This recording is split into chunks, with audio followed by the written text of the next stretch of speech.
Shalom, Israel. I hope everyone had a great weekend. I hope everyone has a great day. You know what? When we hear about, how we've been enslaved and went into slavery and, we just didn't fight back and they try to make it seem like, oh, we were all weak and we just took all of that. Those are lies. Those are lies. So, we have plenty instances of Hebrew heroics where we did fight back. We just didn't let people just run over us and take us, and we didn't fight back because we're strong people. Even though the Most High punished us to captivity, we still fought back. Always fought back. So, I went on the website blackpast.org. It has a lot of great information. So I just want to, start dropping some Hebrew heroics. And so we're very strong people, man. Even though the Most High did sentence us to captivity, once again, we fought back. We ain't no weak people, so don't let them make us believe that, because this is history they just don't teach. But anyway, this is the Christiana Riot of 1851.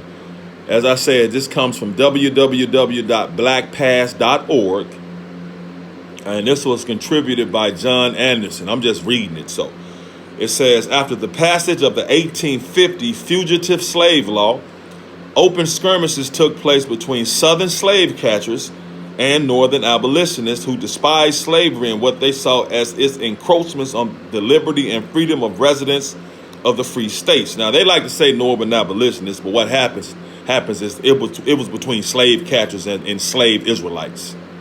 They just trying to give themselves credit still, but it was between Southern slave catchers and enslaved Israelites, because we fought back. Armed altercations and confrontations took place in a number of northern communities between 1851 and 1861. One of the earliest, what came to be called the Christiana Riot, took place in 1851 in Lancaster County. It's next to Maryland. It says, as the county immediately north of the Mason-Dixon line, numerous fugitive enslaved people, I ain't gonna say slaves, numerous fugitive enslaved Israelites from Maryland and other slave states made their way into the region, often assisted and protected by anti-slavery Quakers. In response, slaveholders or their representatives operated in the area with increasing frequency after 1850, kidnapping fugitives and returning them to the South. One slave capturing expedition in September 1851 led to the Christiana Riot. John Beard, Thomas Wilson, Alexander Scott, and Edward Thompson, the names they were known by in Pennsylvania, escaped enslavement of the Gorsuch family of Maryland and took up residence in Lancaster County. Under provisions of the 1850 Fugitive Slave Law, the elder Gorsuch swore out warrants on his former enslaved people. Serving and executing these arrest warrants led directly to the Christiana riots of 1851 and resulting trials. Edward Gorsuch, a wealthy slaveholder, led a party of slave catchers into Lancaster County. Hearing that they were on the farm of William Parker, a free African-American, but really means free indigenous person to the land, because we were already over here. Then some of us did come over here in slavery. A free Hebrew, they, with the help of U.S. Marshals, attempted to forcefully enact the arrest warrants. When Gorsuch and his men arrived, Eliza, Parker's wife, because they tried to come on the land of this free brother to get their enslaved people back. But this free brother was helping his enslaved brothers and sisters stay with him, because he was free. Because not all of us were slaves now. We were already over here. The majority of us were already over here, and the majority of us was free. But let's go. When Gorsuch and his men arrived, Eliza, Parker's wife, the free brother, blew a horn which summoned sympathetic neighbors. Where do you think she got the blowing of the horn from? Where do you think she got that from? Because our ancestors, when it was wartime, they were watchmen. When it was wartime, they blew that trumpet. They blew a horn so everyone would know it's time to put in that work. So that's what Miss Elisa Parker did. When those slave catchers tried to come to their land, and enact those arrest warrants to get back grown-ass men and women that they had stolen, she blew the horn. So all the Hebrews around would know it's time to put that work in. So armed neighbors converged on the Parker farm and confronted the Gorsuch party. Fighting broke out, and the elder Gorsuch was killed and his son wounded. This is Gorsuch, the slave owner. He gonna go to Mr. Parker's farm. He gonna take what's his back. So what happened, he and his son, he got killed and his son got wounded. The U.S. Marshals and the slave catchers retreated. They got the heck on down because they was getting beat down.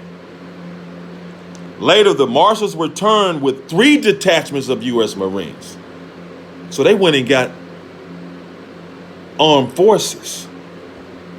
They went and got the U.S. Marines. 3 detachments of the U.S. Marines to help them because we were fighting back together.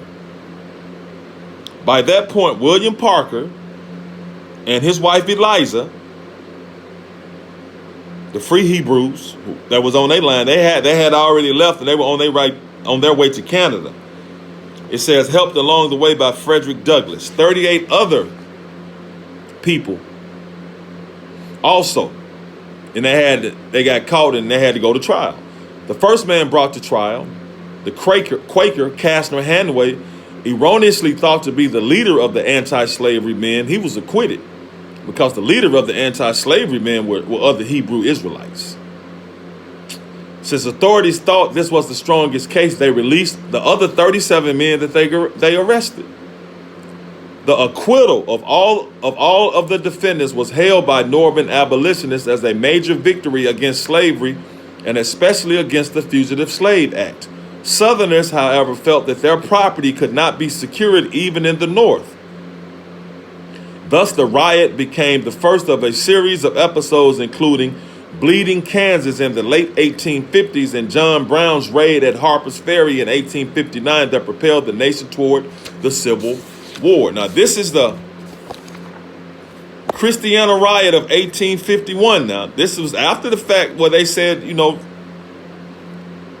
ain't supposed to have the United States Army in any states with armed forces, but they brought in 3 detachments of the Marines to fight our ancestors who stuck together and was helping their brethren that were enslaved. Because once again, not all of us were slaves. Not all of us were enslaved. We were already over here, so a lot of us were already free and outnumbering everyone.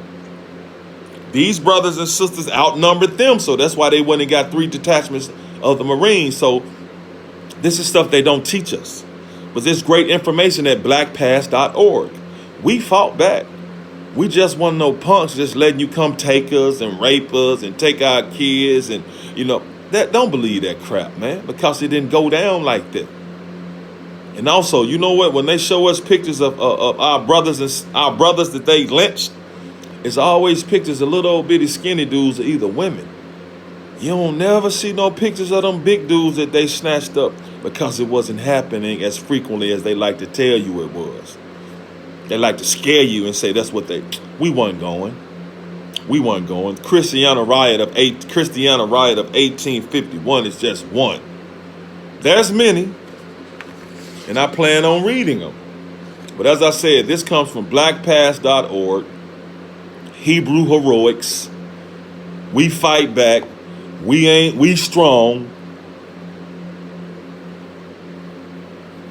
But y'all need to apologize to the Most High first for treating his chosen people this way, even though he gave y'all the power to treat us this way. But according to the word, you still better apologize and try to make it right.